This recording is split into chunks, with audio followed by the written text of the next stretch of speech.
Shalom corps du Christ, bonjour à vous, je vous crois très bien portant chez vous dans vos maisons. Je suis très heureux de me retrouver encore devant vous, ça a toujours été un moment de joie, de plaisir. J'ai un micro que je vais utiliser aujourd'hui, c'est temporaire, c'est lourd, mais ça ne va pas nous empêcher de parler de la part du Seigneur. Alors comme d'habitude, je vous souhaite d'être la bienvenue d'un chrétien au quotidien, émission qui vous bénit certainement. Alors aujourd'hui nous allons faire part d'une pensée biblique, qui sera très importante pour ta vie, parce que ce que Dieu veut, c'est une conformité entre toi et lui. Vous savez, corps du Christ, aujourd'hui, Dieu ne veut que cette chose avec les chrétiens, la conformité. Parce que plusieurs chrétiens aujourd'hui sont en train de vivre selon eux. Plusieurs chrétiens aujourd'hui, malheureusement, sont en train de vivre selon leurs désirs personnels. Mais ce que Dieu veut pour ta vie, c'est une conformité entre toi et son esprit. Et donc, aujourd'hui, je veux te parler de la volonté de Dieu. Je te parlerai du point de vue de Dieu. Vous savez, corps du Christ, aujourd'hui, je rencontre tellement de chrétiens qui ne tiennent plus compte de la volonté de Dieu. Ils ne tiennent plus compte de ce que Dieu veut. Ils se désintéressent de plus en plus à la volonté de Dieu. Et je vais te faire part de l'histoire du roi Akab qui a voulu tenir face à la volonté de Dieu et qui, malheureusement, par le hasard des hommes qui, dans le fond, était la volonté de Dieu, s'est retrouvé mort. Nous sommes dans le livre de 1 roi 22. 1 roi, le chapitre 22. De préférence, je vous conseillerais de lire tout le chapitre. Et moi, je veux lire avec vous. Et plus je veux lire, plus je vais expliquer les pensées que nous devrons tirer de cette exhortation. Alors, la Bible dit ceci: 2 années passèrent sans guerre entre la Syrie et Israël. Dans le courant de la 3e année, Josaphat, roi de Juda, vint voir Akab, roi d'Israël.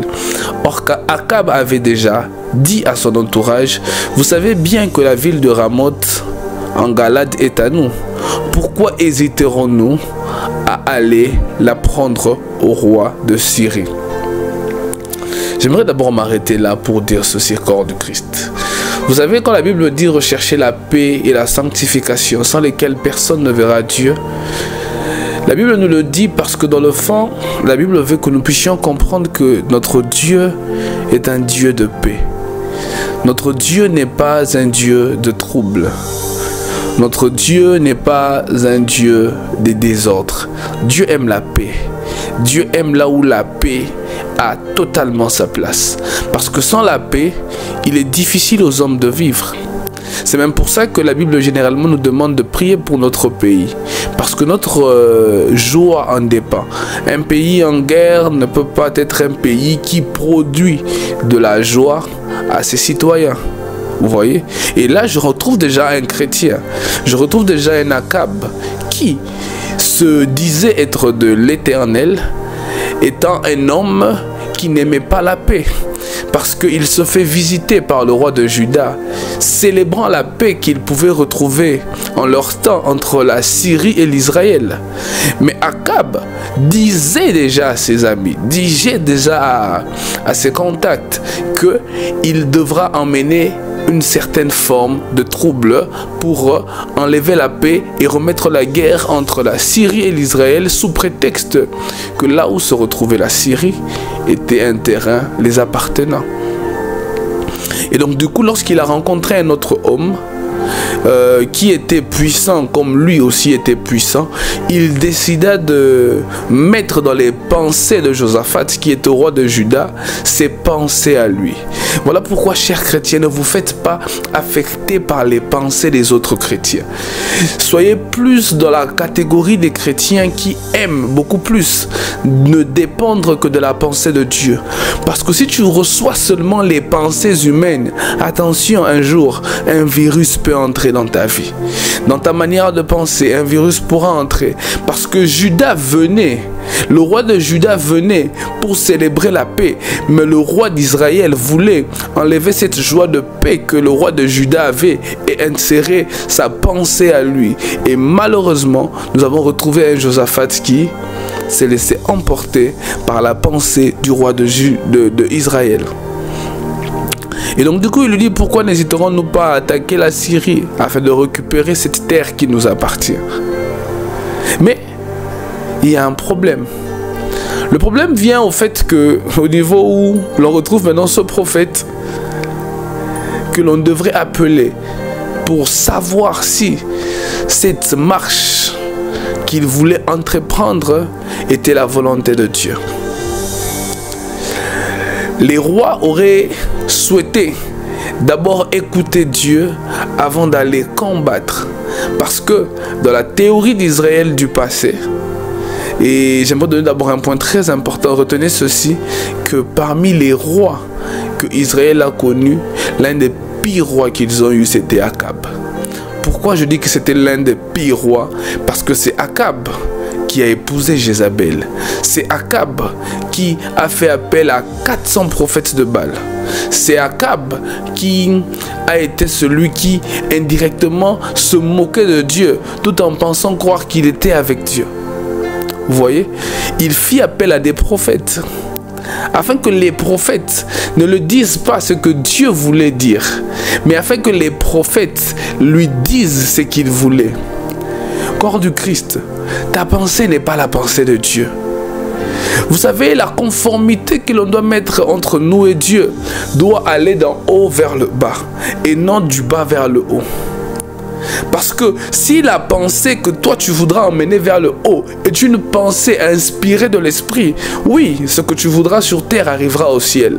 Mais attention, il t'est plus important de d'abord savoir qu'est-ce que l'en haut veut de ce que nous qui sommes en bas. Qu'est-ce que Dieu dans les cieux voudrait pour toi qui es sur la terre? C'est une priorité pour toi. C'est très primordial pour toi d'essayer de comprendre quelle est la volonté de Dieu pour toi terrien.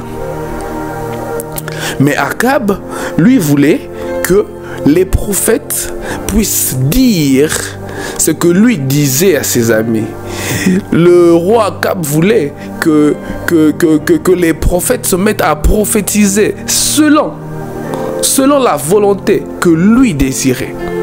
Et malheureusement, il avait près de lui des prophètes qui ne pouvaient que faire ce qu'il voulait. Il fit appel à des prophètes. Pourtant, Josaphat ajouta, consultons d'abord le Seigneur. Le roi d'Israël rassembla alors ses prophètes au nombre de 400 aux environs et leur demanda, dois-je aller combattre pour reprendre Ramoth de Galad? Ou dois-je y renoncer? Question piège, parce qu'il avait déjà sa volonté. J'aimerais encore ouvrir une parenthèse. Chers chrétiens, vous qui aimez poser des questions pièges aux hommes de Dieu, vous qui aimez demander la volonté de Dieu alors que vous avez déjà vos volontés, arrêtez, ce n'est pas bon. Plusieurs aujourd'hui veulent savoir si telle ou telle chose était un péché. Mais ils ne veulent pas savoir parce qu'ils veulent arrêter. Mais ils veulent juste savoir pour nous faire parler. Corps du Christ, lorsque tu es au courant déjà de ta volonté par rapport à ce que la Bible dit, à la limite, ne pose plus de questions. Parce que si tu poses des questions et que tu n'es toujours pas prêt à changer, attention, tu seras peut-être en train de te tuer toi-même. Et donc la Bible dit, si l'on doit continuer dans le verset 6, non, on était dans le verset 7. Mais Josaphat demanda, après que les 400 prophètes appelés eurent prophétisé selon leur volonté, Josaphat demanda au roi d'Israël, n'y a-t-il pas un autre prophète qui peut confirmer ce que tous ces prophètes ont dit? Et j'aime l'entrée d'un homme de Dieu exceptionnel dans ce lieu, le prophète Michée. Déjà le roi d'Israël savait. Il savait qu'il y avait un homme qui était d'une catégorie exceptionnelle. Une catégorie des personnes qui ne se laissent pas influencer par les désirs des hommes. Une catégorie des personnes qui n'acceptent pas que la volonté de l'homme puisse aller au-dessus de la volonté de Dieu. Une catégorie des personnes qui acceptent, même lorsque la volonté de Dieu est contre leur volonté, ils acceptent de s'humilier pour laisser la parole de Dieu, l'œuvre de Dieu, la volonté de Dieu de s'imposer, car seule sa volonté est digne d'être vécue de tout humain ici sur terre. Il appela ce prophète lui dit indirectement, je sais que vous m'appelez pour dire ce que vous voulez que je dise, alors je vous le dis, il en sera ainsi. Et puis, on le demanda, s'il te plaît Michée, dis-nous la vérité. Je prie dans le nom de Jésus que Dieu puisse élever une catégorie des hommes de Dieu qui prêchent la vérité. Que Dieu puisse élever une catégorie des hommes de Dieu qui sont prêts à dire la vérité, seulement la vérité. Je ne peux pas te mentir au nom de l'évangile. Je ne peux que te dire la vérité de l'évangile. Si je te mens au nom de l'évangile, je ne serai pas différent des 400 prophètes qu'on appelle pour prêcher la volonté des hommes, pour prêcher ce que les hommes veulent entendre. Non, non, non, non, non. Je veux te dire la vérité de l'Éternel. C'est que Dieu pense de toi, ce que Dieu veut pour toi, c'est que Dieu voudrait que tu puisses commencer à faire. Oh mande kapashikete. Et donc du coup, en le demandant de dire la vérité, Michée a clairement fait comprendre au roi que tu mouriras dans cette quête que tu veux emprunter.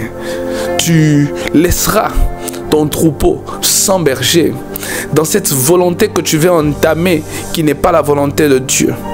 Tu ne pourras pas revenir de cette guerre qui n'est pas une guerre divine, qui est une guerre qui découle de ta mauvaise foi, de ta mauvaise volonté, qui découle de ton non-amour de la paix. Tu n'aimes pas la paix, tu veux aller combattre pour toujours créer des guerres par-ci, par-là. Et à cause de cela, tu vas malheureusement mourir.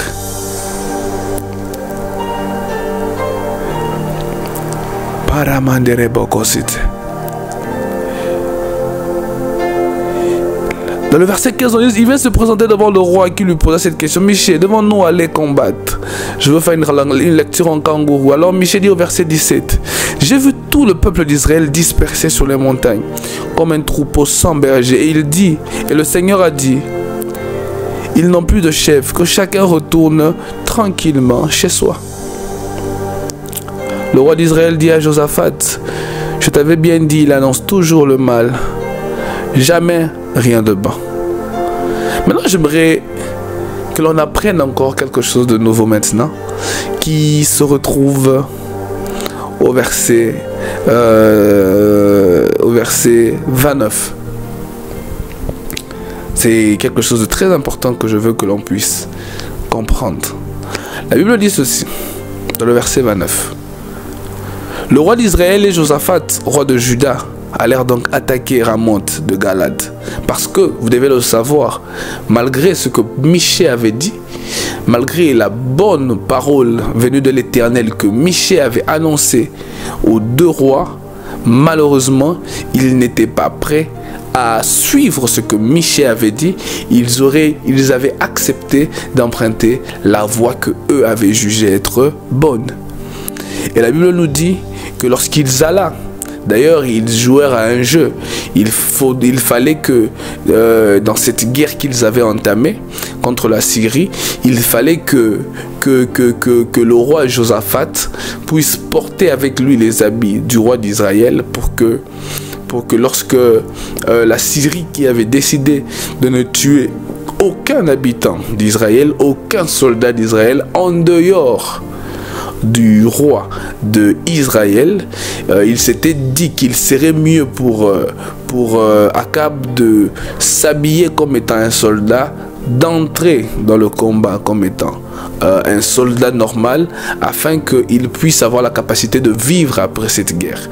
Écoutez, corps du Christ, les stratégies que tu vas vouloir mettre en place pour ne pas respecter les ordonnances divines ne vont te conduire qu'à la mort. Josaphat et Akab avaient l'impression que la stratégie que eux avaient mis à la place de ce que Dieu voulait, allait faire en sorte qu'ils puissent échapper à ce que Dieu avait déjà prédit. Dieu avait déjà prédit la mort. Mais eux, ils étaient sûrs et certains que si, puisque ça donne la mort, si nous faisons ceci, cela, nous ne mourrons pas, nous vivrons. Écoute ceci, tu mourras si tu entames la voie contraire si tu empruntes une voie contraire à ce que Dieu t'a demandé d'emprunter. Dieu te dit que ce chemin te conduit à la mort. Ne pense pas qu'en empruntant ce chemin, tu mettras en place une stratégie qui fera que tu ne meurs pas. Ne pense jamais à ça. Et donc, malheureusement, la Bible nous dit dans le verset 28, le roi d'Israël et Josaphat, roi de Juda, allèrent donc attaquer Ramoth. Le roi d'Israël a dit à Josaphat, je veux me déguiser pour aller au combat. Je saute, je viens au verset 32. C'est pourquoi lorsque le chef de char vient Josaphat, ils se dirent que c'était certainement le roi d'Israël et ils se retournèrent contre lui pour l'attaquer. Mais Josaphat poussa un cri de guerre et les chefs des chars se rendirent compte que ce n'était pas le roi d'Israël. Alors ils cessèrent de le poursuivre. Or un soldat syrien avait tiré de l'arc au hasard et la flèche atteignit le roi d'Israël entre la plaque protectrice de sa cuirasse. Et le roi dit au conducteur de son char, fais demi-tour, fais-moi sortir de la bataille, car je me sens très mal. Mais ce jour-là, le combat fut si violent que le roi dut rester face à l'armée syrienne, soutenu par quelqu'un sur son char, et le soir, il mourut malheureusement. Et qu'est-ce que nous retrouvons là maintenant? Nous retrouvons encore un point très capital que tous les chrétiens doivent savoir, c'est que le hasard dans les choses de Dieu n'existe pas.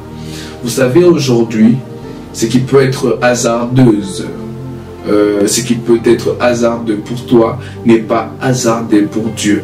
L'homme est limité. L'homme ne connaît pas ce qui doit venir. Mais Dieu, qui est le maître des temps et des circonstances, c'est tout ce qui doit arriver dans les jours qui viennent. Et il est celui qui contrôle tout ce qui arrive. Alors toi, tu penseras que c'est du hasard. Mais sache que c'était la volonté de Dieu. Parce que la Bible nous dit quelque chose de très capital. Le soldat syrien tira de l'arc au hasard. Mais malheureusement, cet arc est tombé sur le corps de Akab et a tué Akab. Si Akab savait seulement que cette flèche n'était même pas une flèche qui n'était destinée, il se demanderait comment il était mort. Parce que dans le fond, pour Dieu, rien n'est au hasard. Dieu l'avait prédit. Ce terrain que tu vas emprunter sera le terrain qui te conduira à ta mort. Mais il eut un cœur dur face à la volonté de Dieu. Et il eut un cœur dur et il emprunta le chemin qui n'était pas le chemin qu'il était censé emprunter. Et malheureusement, ce chemin l'a conduit à sa mort. Alors sachez ceci, corps du Christ. Il ne vous est pas important de tenir face à la volonté de Dieu. Il ne vous est pas important de tenir face à ce que Dieu veut pour votre vie. Dites-vous qu'il est le maître des temps et des circonstances et que sa volonté est la meilleure des choses que l'on doit accepter d'emprunter. Parce qu'en lui, nous avons l'assurance de notre futur. Parce qu'en lui, nous avons l'assurance de notre lendemain. Il est le Dieu qui a des plans merveilleux pour ses enfants. Et il te demande qu'une seule chose, c'est que tu puisses accepter de le laisser te guider. Ne fais pas face à sa volonté, sinon tu seras un perdant. Alors retenez ceci comme étant un résumé clair et net de ce que l'on a voulu partager, et que Dieu vous bénisse abondamment. C'était Chrétien au quotidien. D'autres sessions vont venir, je serai avec madame, et ma prière c'est que les sessions futures puissent encore venir comme on l'a toujours fait. Que Dieu vous bénisse abondamment. Un message, écrivez-nous en privé, écrivez-nous sur notre compte email, ou à la limite faites un commentaire, nous ne manquerons pas de vous lire, et que la paix du Seigneur soit avec vous. Chrétien au quotidien.